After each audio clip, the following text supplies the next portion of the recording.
All right, here we go. It is time to get started with another edition of the Sports Rush.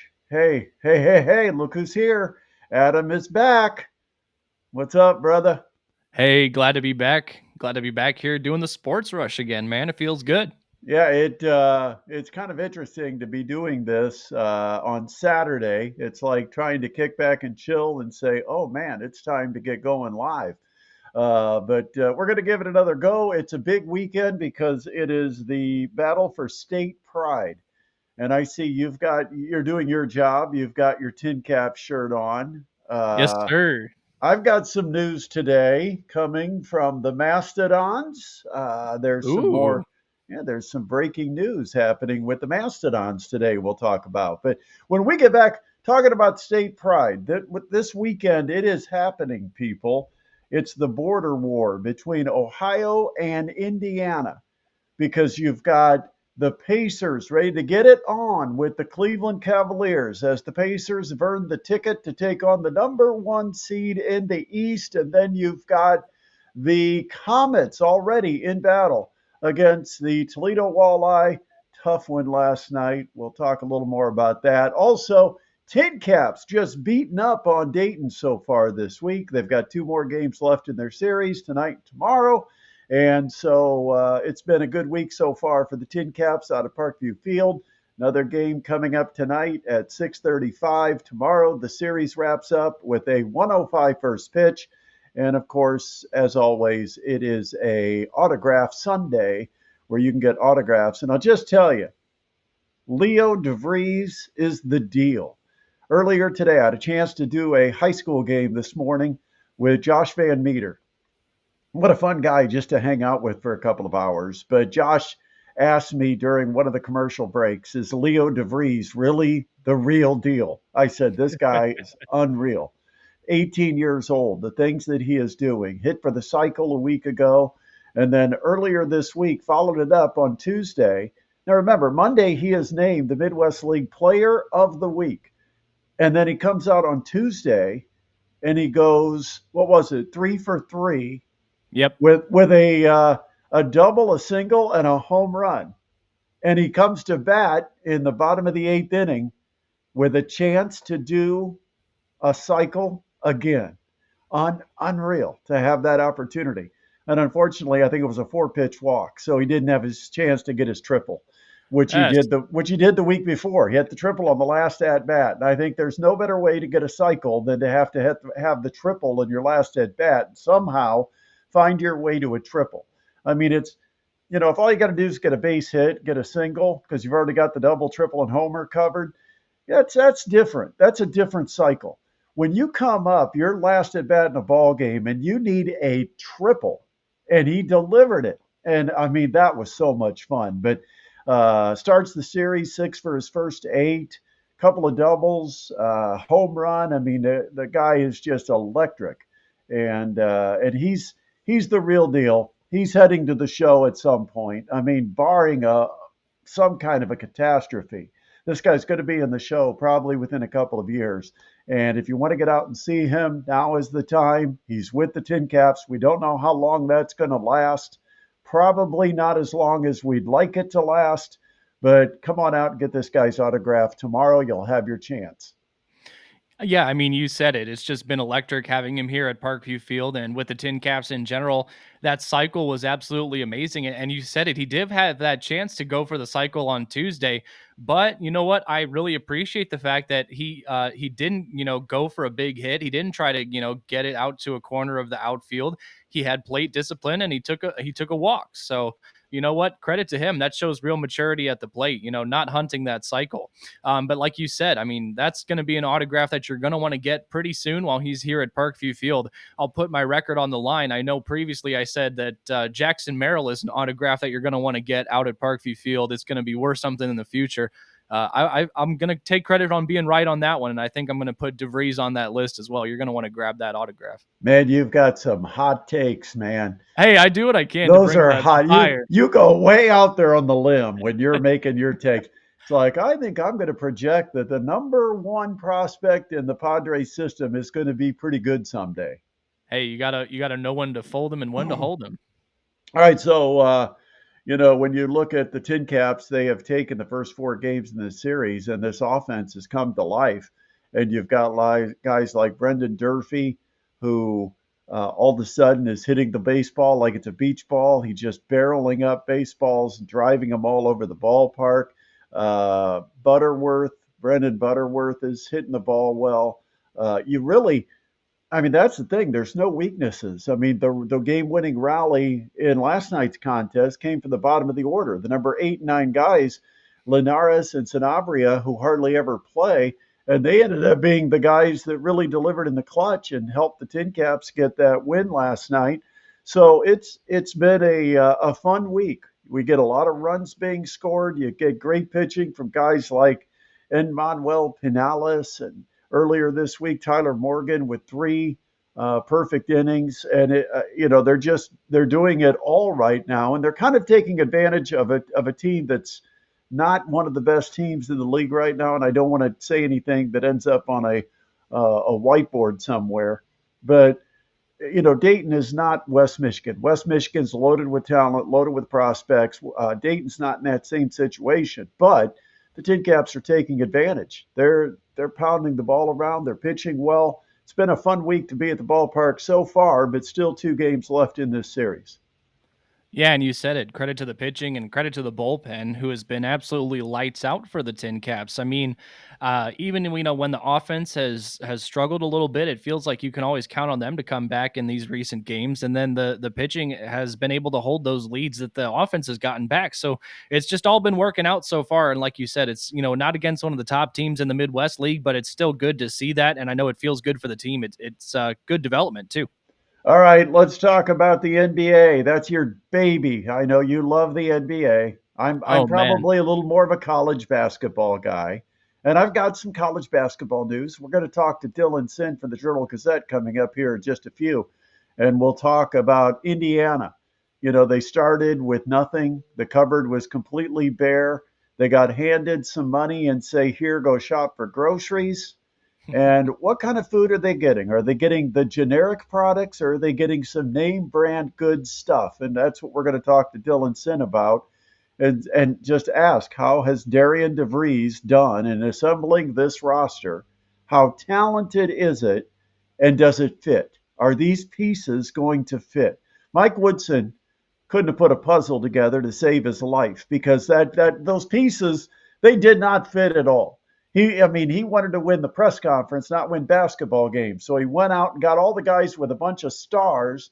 And you know why? Because it made it easier for him, so he could go golf and smoke cigars and drink some bourbon. I mean, it's going to be DeVries that has to build and mold this group together. And I guess the question is, do the pieces fit? And because I don't think you can always measure the talent, you've got to measure the compatibility and also the flexibility and the versatility. If a guy gets hurt, are they going to be able to overcome that loss? And so we'll talk to Dylan Sinn a little bit about what we see, not just who the 10 guys are that they've picked up from the portal, but how do they fit, and are there still holes that they're going to have to fill? And Ellen, I got to ask Dylan Sinn, what is the real deal with this Anthony Leal talk? Have you heard this? Mm. No, what's going on? All of a sudden, it's Anthony Leal wants to come back and play another year. Hmm. And he believes, because he had a year where he was hurt and only played, I think, 11 games, that he might have a case with the NCAA, and whether he has actually applied to get the medical red shirt waiver, whatever it is. We're waiting on Luke Goody, and right now I don't know if that looks good, because if it's taken this long, I'm not sure it's going to be a positive outcome. But uh, apparently, Anthony Leal, this is the I don't know if it's a rumor or a report. That's why we're going to ask the man himself and see if he can break it down. But would Anthony Leal actually possibly be a comeback player for the Indiana Hoosiers? Because right now, guys returning from last year, zero, zero, Zilch. nothing, Nothing. nothing. I Yeah. mean, you could have just picked up the 5 guys playing at the Y and ended up with the familiarity that we have with this roster. Although Tucker DeVries, I think, is a name that most college basketball fans are familiar with because he's had a pretty good career at Drake and had a good start at West Virginia before he ended up hurting his shoulder and being out for the rest of the year. But we'll talk to Dylan Sinn coming up here in a couple of minutes. But let's talk NBA. Keep Pacers, going. Cavaliers. You've been waiting. Another battle, the state of Indiana versus the state of Ohio. We've also got one in hockey we'll talk about. But Cleveland started so hot this season. And I know, Adam, you and I on the show, we talked about, okay, eventually water will find its level and they're going to come back down. Boston will eventually overtake them for the number one spot. Cleveland never gave up that number one spot. They've been good throughout the year, and they've had two long winning streaks. This is a legit team that causes a lot of problems for opponents, and it will cause some problems for the Pacers. But in this matchup, you've got a deep team in the Indiana Pacers against a team that's gotten 5 or 6 guys that have played really well. Donovan Mitchell, he's kind of the stud. He's the best of the group. But Cleveland, tell me your take on the Cavaliers and their success this year.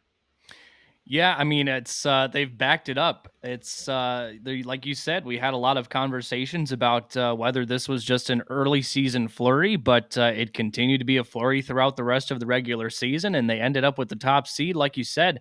So, and then they go into this series against Miami, and I mean, not that Miami is the top of the league or anything; they were the bottom seed of the Eastern Conference, but it was a one-sided series. Cleveland swept the game by a combined 122 points, which is the most in NBA playoff history. So it just goes to show that offense, if it gets going, can steamroll almost anybody in the league. So Pacers are going to be in a little bit of trouble here. We're going to see that defense have to step up and not let that Cavaliers offense get rolling. An important little bit of tidbit of information that came across about 2 hours ago, Darius Garland's status is up in the air for Sunday's game due to a toe injury. So we'll see what's going on with that, but that could be a huge loss. He's, a 20-point per game player. So we'll see. But if Darius Garland is healthy, I got to give the edge in game one to the Cleveland Cavaliers. What are you more concerned about? The front court matchup where Cleveland can really go after the glass. They've got a couple of big guys that will get in there and rebound. Or are you concerned about the guard matchup where the Pacers may have a better defensive matchup with Nemhard and Neesmith? I mean, I think they can kind of match up a little on the perimeter guys, but Turner and Siakam have to be good. Not just about scoring points. It's about keeping Cleveland off the glass, not getting into foul trouble. I don't know which is more important, the guard play or the front court play for the Indiana Pacers in this matchup. Yeah, I'm actually going to have to go with the big men matchup on this one, too. It's going to be interesting seeing how Miles Turner and Pascal Siakam match up with Evan Mobley and Jarrett Allen down in the paint. Like you said, they're going to have to stop that duo, and that's going to be a tough task for that team. We'll see. Miles Turner and Pascal Siakam, they can't get stretched out too much because if there's one outside on the line, there might be still one in the paint. So it's going to be an interesting matchup. I think that with Halliburton and Mitchell, I think the backcourt kind of evens itself out a little bit. But like you said, I think Siakam and Miles against Mobley and Allen, it could be a key matchup to look at in the series.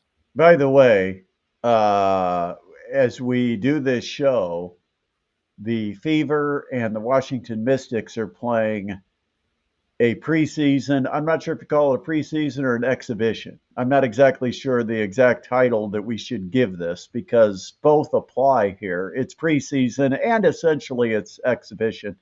I know tomorrow's Fever game is definitely exhibition because they're playing the Brazilian national team. But can you believe in a preseason game they're going overtime? You know, the fun Wow. thing the fun thing is these two teams have really battled like it's a regular season game, and it's been an entertaining watch today. So it's kind of fun to see. But anyway, the bottom line is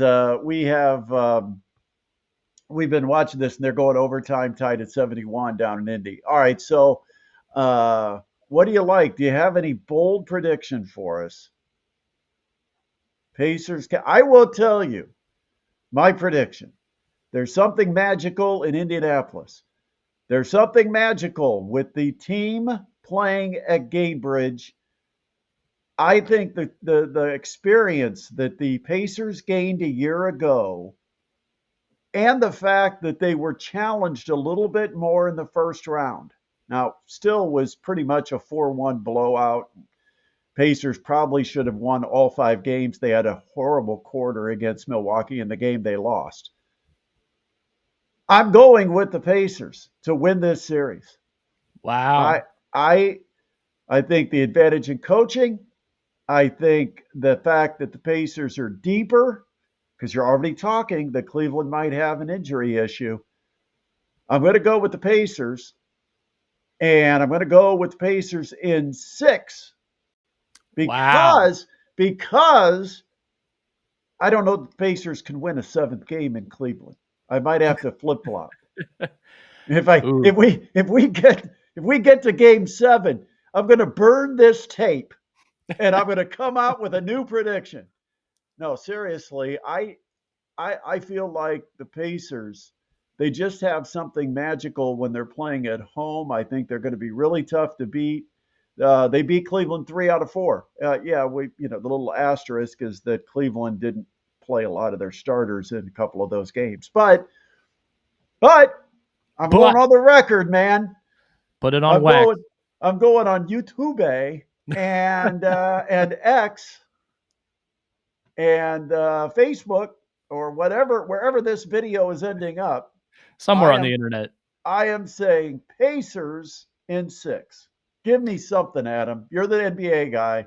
I just proved it that I'm not. No, really. Go ahead. Give us something. Uh, Cavaliers in 7. Okay, that's a good time to transition to our guests. Let's do it. Yeah, we gotta bring in our next guest, and I got to figure out how this all works because we haven't had the opportunity to bring in a new guest yet. So I'm going to see if this actually works. Hey, look at there! Oh man, I got a future in television production. Look at that. Dylan's here, and I think he's actually hooked up. I think technology is my friend for the first time in my life. Dylan, how are you, man? I'm good. I'm good. Can you hear me? Because I can hear you. Looks like we're doing okay. I got you perfectly, man. I'm glad to have you. Now I'm going to try something else kind of tricky here. Look at this little fancy move. How about that Whoa. little shuffle? It's like the shell game. Where will Dylan end up? But I I'm still learning this, Dylan.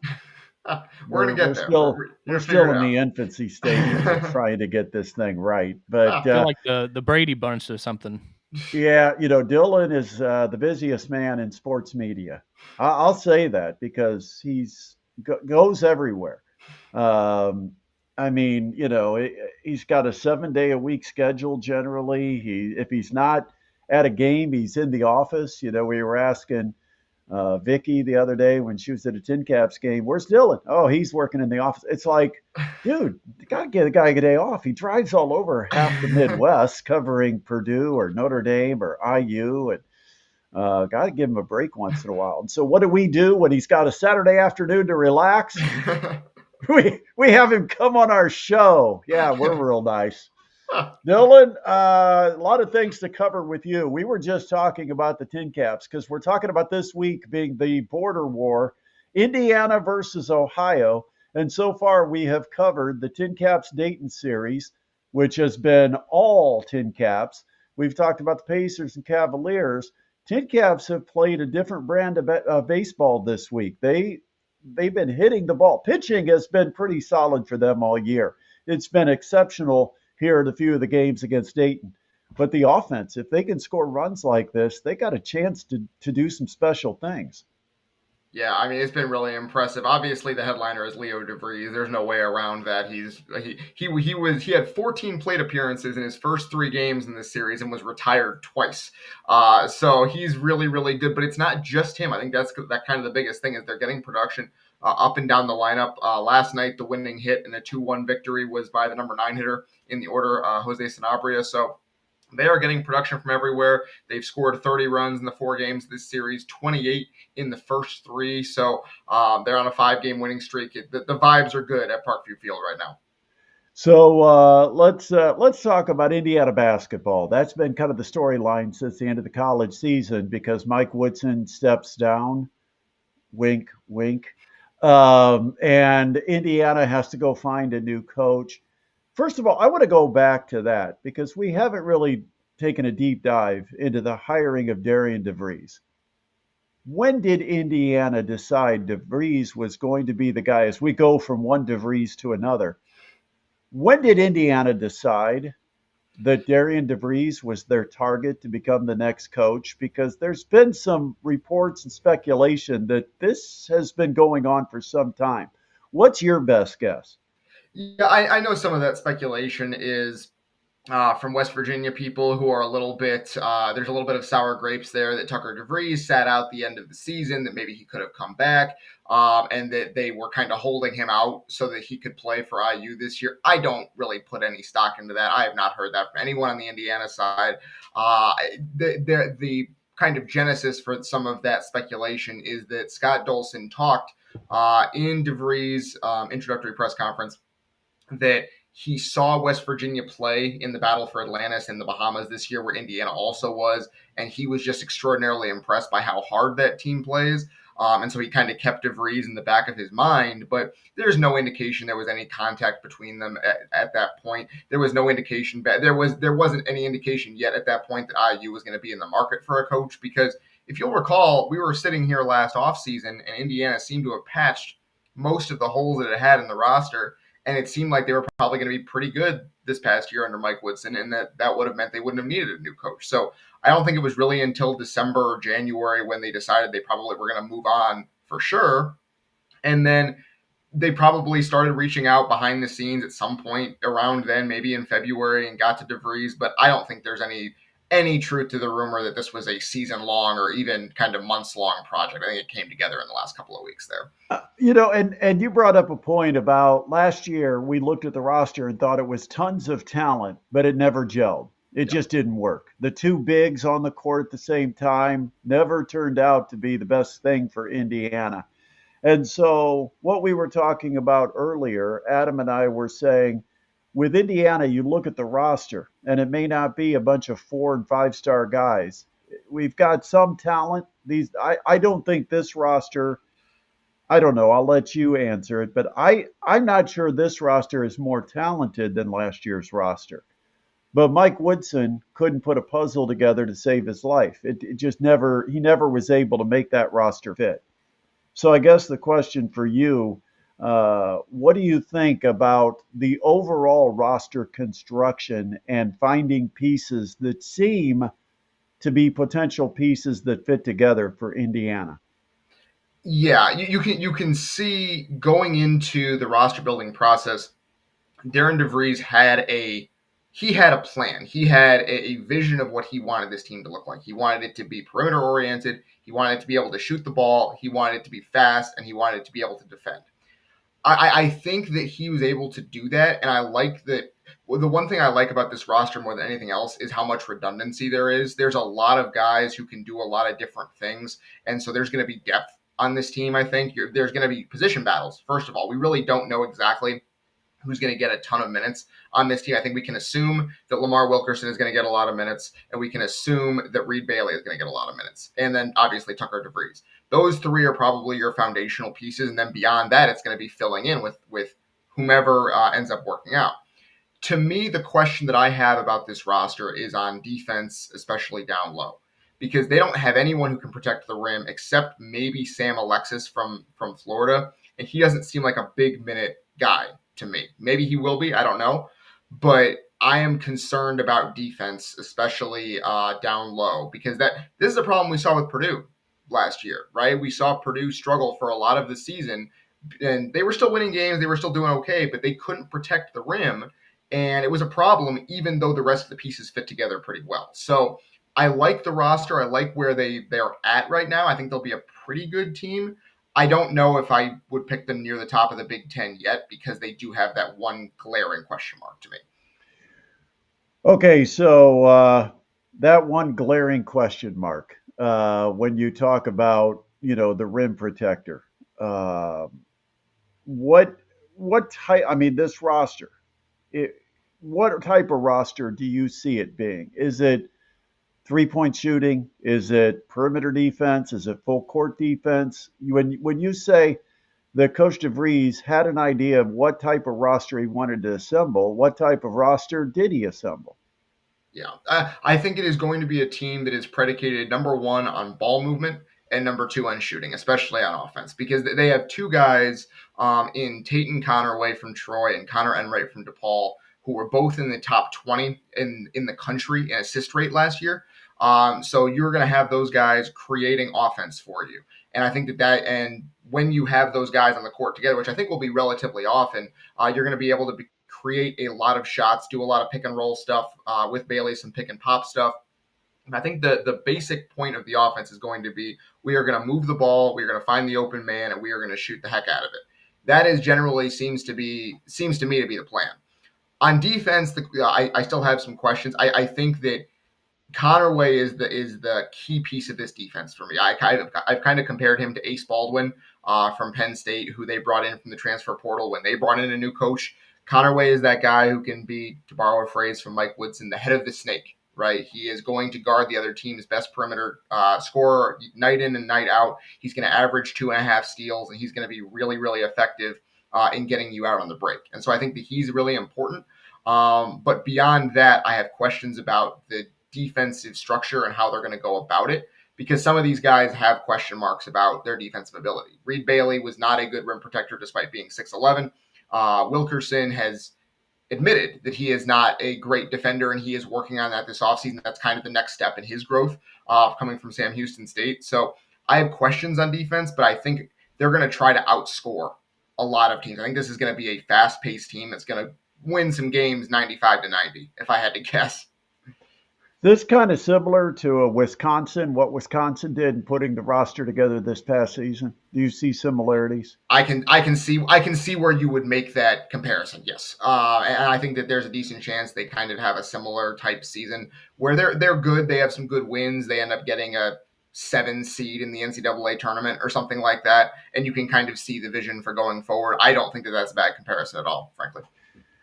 Josh Harris is the most recent name to join in with this Hoosier squad. And what role did he fill? Where was the void, and what do you expect out of Josh Harris? Well, so it's interesting because Harris is a guy that I'm actually really excited about going forward. The question to me is how big of a role he's going to have this year. He is a rebounder, he is a wing defender, and he can score off the dribble. He's not much of a shooter yet, but he might be. But the thing that's most important to me about him is that he has 3 years of eligibility left. Right, like this is a guy who is going to help not only this season, but then in the future for you. He can be kind of a seventh, eighth, ninth man this season, and then in 2 years be your main guy. And so I think that basically what they tried to do with their last couple of roster spots after they filled out the main rotation was go get some guys with 2 and 3 years of eligibility left and see if you can build for the future at the same time. And I think Harris is kind of the main piece of that to me. He is a guy that is going to help this year to some extent, probably as a rebounder because he's a really, really good rebounder. But more in the future where I can see him being a main scorer for like a year 2 or year 3 DeVries team. All right, we've got to get to the rumors. We brought this up earlier that it's circulating out there that Anthony Leal might come back for another season of Indiana basketball. We can't really figure out where this is coming from because it seems to have surfaced out of nowhere. Is it out of nowhere? Is it one of those, I always say that social media is full of reports and rumors. And the first thing you've got to do is figure out which is which. So what do we know about the Anthony Leal situation and the stories that are out there that he might be seeking a return to Indiana? Yeah, I will say right now those are more rumors than reports to me, but I have obviously heard those as well. Here's what I will say about Anthony Leal, because there are people who have kind of dismissed it out of hand as saying, well, he's out of eligibility. He has no eligibility left. That doesn't make any sense. But if you look at what he did with Indiana during the 2022-23 season, his junior year, he played 11 games. Right now, he played in the NCAA tournament. He played against Kent State that year. He played late in the year. So, but 11 games is underneath the 30% threshold for a redshirt year. And so basically, if Anthony Leal did decide he wanted to come back to Indiana for another year, he would be making the same argument to the NCAA that Luke Goody is, right? Now, there was no injury involved with Anthony Leal. He just wasn't really part of the rotation that year. So it might be a little bit different, but I don't know how much that would really matter for the NCAA because theoretically, they both played fewer than the number of games that is their threshold for a redshirt. Their argument is it shouldn't matter when in the year they played those games. They played fewer than the number of games. It doesn't matter for a football player, you know. If they played 4 games at the end of the year, it doesn't matter whether they played 4 games at the beginning of the year. So that would be the argument. It's the same argument that Luke Goody is making. So the argument would be, well, if you take Luke, you should take me too. And so that seems to me that would be the argument. And I don't really see if the NCAA is receptive to one, I would expect them to be receptive to both. And there are 2 roster spots left for Indiana right now. So I'm kind of of the thought process that the longer it takes, the worse the news ultimately will be for Luke Goody. Do you feel the same way? Yeah, I felt that way as well because I've tried to look back and I think we kind of knew that Xavier Johnson was coming back by this time in the calendar a couple of years ago, and the fact that we haven't heard from Luke Goody yet is a little bit concerning. There are obviously rumors out there that he is trending toward being approved. Again, those are rumors, not reports. If you want to have that dichotomy, but I do think my question is, okay, if they're going to approve him, why haven't they done it already? And there's really not a whole lot to check into. It's just a question of whether you want that to be the new norm, where the 30% can be any time in the year versus only at the beginning. So I'm interested in that. I do think that there's 2 roster spots left. Indiana still seems to think that there is an opportunity for them to get these guys, but the NCAA has to make that stamp. Dylan, I want to talk to you a little bit about Indiana football and how they follow up the dream season from a year ago, which we all know was influenced, and we can't deny it even if you're an Indiana fan. It was influenced by a fairly easy schedule, which is certainly not the case this upcoming season. How does Indiana follow it up, and what's the gauge or measurement to determine whether it's a good season for IU? Should the expectations be to repeat it, or is there a lower bar because you do face a tougher schedule? And what have you seen from the Hoosiers so far this spring? Yeah, I think it's going to be ultimately determined by how tough that schedule ends up being, right? They have to go on the road to Iowa. They have to play Illinois. Those teams are both expected to be pretty good, but we don't know for sure. So if those teams end up being pretty good and you take one of those games and you go like 9-3, I think that's absolutely a success. Even if you don't make the playoff again, I think that's 100% successful season. The bar cannot be the college football playoff for Indiana. I know that they went in the first year under Chris Signetti. I understand that. I know they are throwing some serious money around right now, but that cannot be the bar for an Indiana football fan. I am telling you this as someone who is an alumnus who has seen this program. If you go 8-4 this year and you lose to Illinois, Iowa, Penn State, and Oregon, but you win the rest of your games, that also is a successful season. I'm saying that right now. It is one of those things where you like last year was a lot of lightning in the bottle, and it was a very special season. It really was. And I am not trying to take away anything from last season because that team was darn good, and I know the schedule was not great, but they were darn good, and they deserve to be in that playoff. But you cannot take that as the measurement of success going forward. So that said, I do think this year's team is going to be a good team. I think that they have addressed the holes they had in the roster from guys departing. They have some genuine stars back, and I think they will be good again. I think if you take one of those 4 games, one of the big 4 that you're looking at the beginning of the season, Iowa, Oregon, Penn State, Illinois, one of those 4, you win that, and then you win the rest, and you go 9-3. That to me would be an A season. Anything beyond that's A plus. I think that would be an A season. Is Notre Dame as good, better, or worse than a year ago? I think they're about the same, and I don't mean that's such a cop out. Come on. Well, and here's what I'm going to say. I don't think they go. That's pretty good too. That's really good. Pretty good. Yes. I worry about defensive tackle, because they are losing Howard Cross and Riley Mills, and that's tough. But they did fill those spots with guys who they feel can help them. Jared Dawson from Louisville is a name you're going to hear a lot. Transfer portal pickup, who is a very good player. So that's something that they can say, hey, we at least filled the hole. The question to me, obviously, is the quarterback. That's the easy question, right? Riley Leonard wasn't a great quarterback, but he was exactly what that Notre Dame team needed to be successful. And so can either Kenny Minchie or CJ Carr recreate that? I don't know. So my guess is that they are, generally speaking, about as talented as they were last year, and that they probably don't go quite as far in the playoff. I think getting back to the playoff is a reasonable expectation, however, for this team. I've got to ask you, you brought it up, Riley Leonard. I thought last year that he showed that he's a good college quarterback, but he lacks some of the skills necessary to be an NFL quarterback. The Colts took him. Are you surprised by that? Did you think he was good enough to be drafted? I think drafting him in the 6th round, I think, was just fine to me. Personally, I would have drafted Curtis Rourke over him, but I understand drafting him in a vacuum in the 6th round. I think as a guy, first of all, he's going to be their 3rd string quarterback more than likely. That's just a guy you want to be a good locker room guy, and Riley Leonard is a really good locker room guy. He's, by all accounts, from everything we heard. So there's that. But also, I think that he brings a skill set that can be successful as a kind of part-time guy in the NFL, where he's able to run the ball very well. He's tough. He reads coverages okay. The only problem I had with him last season was that he was not particularly willing to throw the ball down the field. And in the NFL, you have to be able to do that at least a little bit, but he has the arm to do it, and he's going to put his body in harm's way for the team. So I think that having a guy like that as your 3rd string quarterback, I think is perfectly defensible. And I think that there's a real chance that he gets on the field at some point for the Colts and does some positive things. All right, Dylan, we'll let you get to the horse racing because I know you've got a big stack of cash on some of these horses, of course. Right? Yeah, of course. That's right. I bet the life savings on journalism, so we're going to see how it goes. Yeah, we'll either be looking at Dylan with a background of his home office or a background of the back seat of his car, depending on how tonight goes. Dylan, have a great time. We're going to see you at the ballpark tonight. I will be there. Looking forward to it. All right, cool. Dylan Sinn joining us, and now the fun part is removing Dylan from the scene. Hey, see, it's not that bad. I got it figured out. See, it just works with a couple of quick flicks of the button. Look at that. Look at that.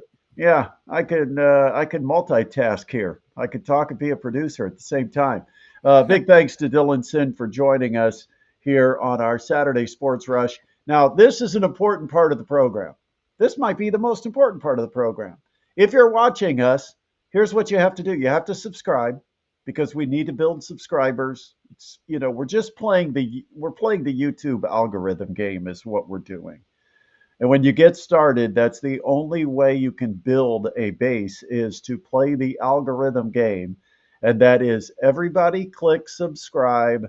Everybody make sure you click the like button because those two things go very far with the algorithm and trying to help us build our channel. Also, when you come back and you see us posting additional channels, make sure you give us the thumbs up and all that because the amount of likes we get, the amount of subscriptions that we get, those go a long way. So we really appreciate your support of the channel. It's what will keep us going here on Saturdays. And make sure you do that for us. And by the way, did you notice my product placement? On radio, I tried for a long time to get some kind of a little deal. And all I'll say I is, did. I see that. Yeah. Yeah, I just happen to have a little drink of choice here. And inquiries, my DMs are open. Hit them up. If anybody wants to, I've been very loyal to this product for a very long time. I can vouch. Yeah.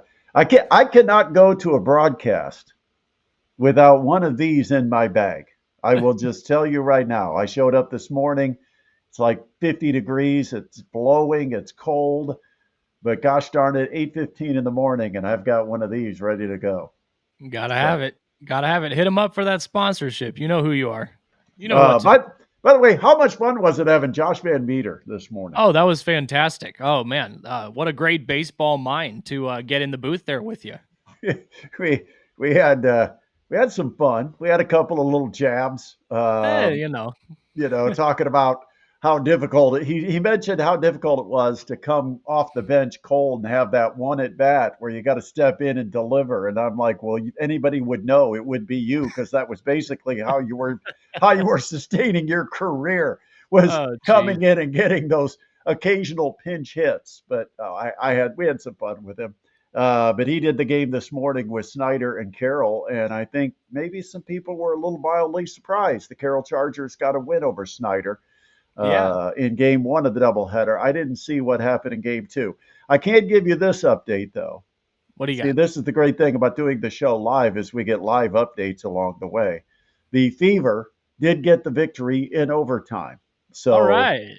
they pick up the win. Tomorrow they got the big Caitlin Clark homecoming. Caitlin Clark did not play today. They kept Yeah. her out more or less just a precaution. When your superstar has anything, you just say, this game's preseason. It doesn't matter. Why would we risk them during a preseason game? Yeah. And Well, part of why you would do it is because tomorrow you're probably yeah, going to have to do it. You have to put her on the court tomorrow. you do. It's kind of the rule, I think, if you go play there. All right, let's see here. Let's I've see. lost my notes. We've got to Mastodon's get back news? to I actually did do some notes. Oh, Komets. Comets. Oh, game two is coming up tonight. Not last night. I feel like, man, in hindsight, I guess the Comets can still bounce back, but you got to steal a road game. You know how tough it's going to be to steal a road game in Toledo. Toledo has home ice advantage. Last night, it was right there. All you got to do is grab it, and the Comets didn't get it done. They had the opportunity. They were ahead 4-3. Boom, boom, two quick goals, end of the second period, and then Toledo went into protection mode in that third period, and the Comets couldn't strike. 5-4 final. Toledo wins it. Now game two tonight, but I'm still kind of bummed about game one. I don't know if that juiced the Comets or made the Comets fans believe, but I'm disappointed because you always look for that game you can steal on the other team's ice when you don't have home ice advantage, and I think the Comets let Toledo get away with one last night. Yeah, especially game one. It feels like you can take a lot of momentum on the series if you can get game one on the road in your pocket. But yeah, I mean, those two quick goals at the end of the second period really did them in. I know in the third period, pretty late, the Comets had a goal that went to review that was then called back. They said the puck didn't cross the line. Yeah, showed some fight there in the third, down a goal, but needed a little bit more to steal that first game.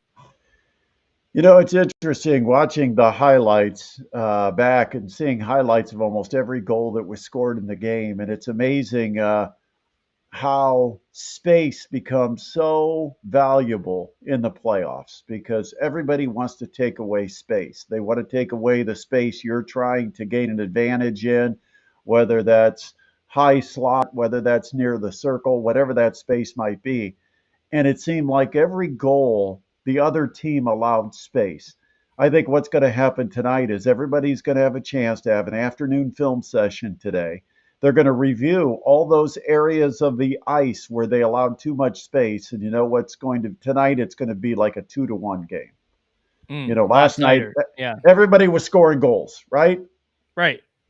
Now you're going to say, okay, enough of that. That's not playoff hockey. We've got to revise things a little bit. Here's where we were getting hurt in our defensive end, and all of a sudden you're going to have a 2-1 battle. I hope it's 2-1 because if it ends up being one-sided, I don't think it's the Comets that are going to be on the good side of it.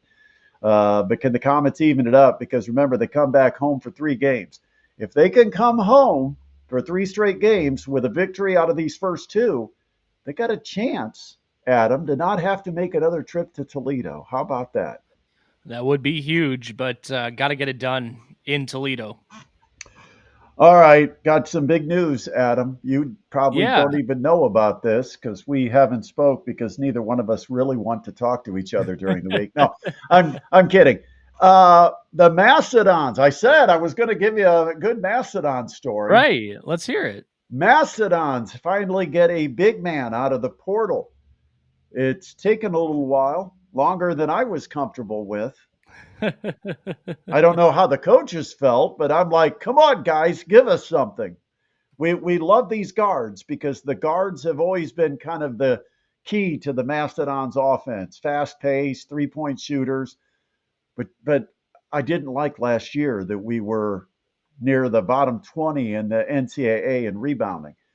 They got 6'8" Darius Duffy, a big out of Milwaukee. It is, as some would put it, I think one of the bloggers for the Horizon League said it's Horizon on Horizon crime because the Mastodons went and got a guy from one of the conference opponents. They went and got from Milwaukee Darius Duffy. He's got 1 year of eligibility left.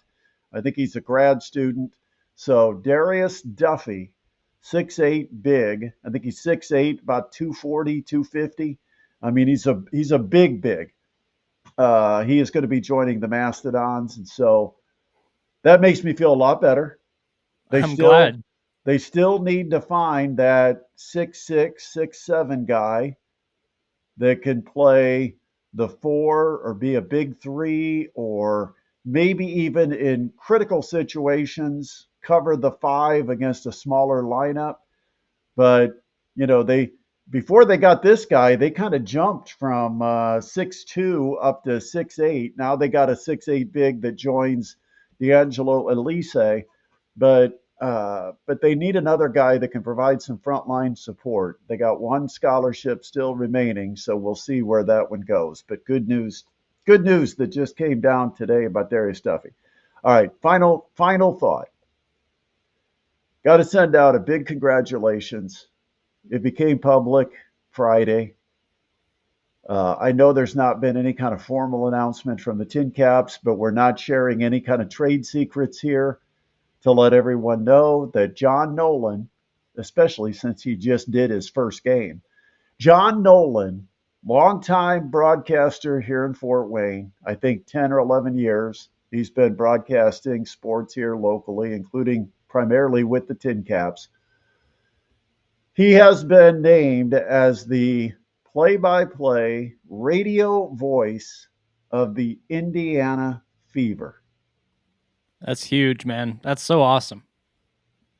I don't know who he competed with for that job, but that's a pretty big gig when the Indiana Fever have the lineup that they have, and they've got the most popular player on the planet.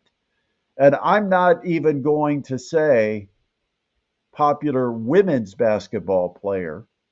I truly believe right now, Caitlin Clark is not just the face of the WNBA. Caitlin Clark is the face of basketball. Give me a bigger star in basketball than Caitlin Clark, what is vastly growing to be worldwide. Yeah, I was gonna say growing. I mean, you think of the stars of the NBA. A lot of them are on the decline of their careers. You think about LeBron James. You think about Steph Curry. They're all getting up there in age. And as far as this new era of basketball, as far as all of the young basketball players out there, all the kids out there just playing on the court and watching on TV, it's hard to argue that it's not Caitlin Clark. Caitlin Clark is the face of basketball. John Nolan is now the voice of Caitlin Clark. That's awesome. Huge congratulations to John. Very happy to see this happen. I know this is not a knock against Fort Wayne. It's just the opportunities that are out there are bigger and better in some of the other markets. And the fact that he was able to find something very close to Fort Wayne that gives him a year-round opportunity. I'm sure he'll do plenty of things with the Fever as far as public relations and community events. He is going to be he's going to be the original TV play-by-play man for the Noblesville Boom, Ah, the former Mad Ants team. gotcha. He will be continuing in that role. He actually was the TV play-by-play voice for the Mad Ants and has done that even after they moved down to the Indianapolis area. But Noblesville is going to begin play this upcoming season in November, and John Nolan told me that he is going to be continuing in that role as their TV guy, and he will be the radio guy this summer of the Indiana Fever. And so, congratulations to him. He's a big loss. I don't know what next winter will hold, whether he will still be doing some of the Mastodons games or what. I know he's being torn right now because he's going to be relocating to Indianapolis, which does mean we will not have him with TinCaps baseball. So it'll be a lot of Jaden Taylor on the radio throughout this summer. Jaden is a guy who certainly can handle it. And, the bar is set so high with TinCaps #2 broadcasters. But John Nolan adds his name to the list of 260 to the show / broadcasters edition. Very because cool. because Mike Cousins, Mike Monaco, Jack McMullen, who is now the voice of the Miami Marlins. I mean, we could sit here and almost do an entire show on just the success of some of the TinCaps broadcasters, and many of them came in as a #2 broadcaster and jumped into a top #1 job. I mean, Mike Monaco, I've watched him doing NHL playoffs. He's done the College World Series. He's done the Little League World Series. I mean, the guy has had tremendous opportunities. But anyway, congratulations to John Nolan on his big job assignment or new gig that he's got. We're very proud of you here in the fort, and we know you'll do a great job. Yes, sir. Congrats, John.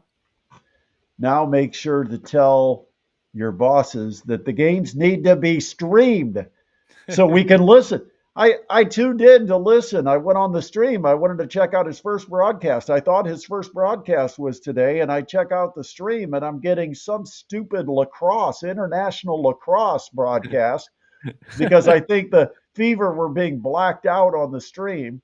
Yeah, makes sense. Oh, Gotta pay that WNBA money, Brett. so anyway, but I'm happy for John. He and I have kind of shared a lot of the jobs, and so sometimes he's filled in for me, I filled in for him. It's kind of been a nice little arrangement. So now I've got to suck up to somebody else to be able to get a gig in this town. All right, Adam. We got to wrap it up, man. We got to wrap it up. Once again, we appreciate everybody. Make sure you hit that subscribe button. Make sure you hit the thumbs up button. It doesn't hurt. It doesn't cost you anything. It's not painful. We need your support. We got to get this thing to grow. If you want it to continue, we're going to be continuing to covering your local sports. People want the Fort Wayne sports. That's what they've told us. I had more people this week. What happened to the show? I listened to everything. And so many people that listened to the show, and I don't think anybody realized how many people counted on us each day to get them up to date with what's happening with the sports that really matter to them. I mean, that's the key, is people really care about sports in their community.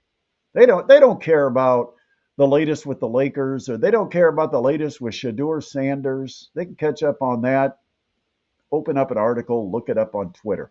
What they care about is hearing on the radio while they're driving home, is there anything breaking out of Indiana University? Is there anything breaking out of Purdue University? Is there anything breaking out of Notre Dame University, or University of Notre Dame? I'm sorry, Irish fans. Purdue, Fort Wayne, high school sports, Komets, TinCaps, Colts, Pacers. We had it all covered every single day. And so for us to continue, we need to know that we've got your support. It also shows YouTube that we have the support of our community. So please hit that subscribe button and the thumbs up every time we post a video. All right, what's next for you, my man? Gonna be board hopping the TinCaps game tonight. Hope to make it 6 in a row. I do believe at this point I'm on TV, but who knows? We'll find out. We'll figure it out. everything kind of blew up a couple of days ago, and all of a sudden now John's not in the picture, and we got to We're not figure out. pointing names. We're not naming Well, no, it's names. not his fault. I mean, what I'm saying though is, I've primarily done TV with John, so Jaden now is having to jump around. I don't even know who the boss is right now, but Jaden has done a terrific job kind of picking up things this week, and John couldn't help it. I mean, he got the gig, and the next thing you know, he's got to be in Indianapolis preparing for the opening weekend. And officially, by the way, I will just throw this in. May 15th is what I'm hearing will be his final broadcast of TinCaps baseball. So I hope everybody Good to plans know. to tune in on May 15th and watch John's final broadcast. I think that will be actually on TV. You can listen as much as possible to 1380 The Fan all the other times, but do have to mention that. All right, have a great weekend. Thanks everybody for watching. We appreciate you. If you got any comments, make sure you throw the comments in, and we will talk to you again soon.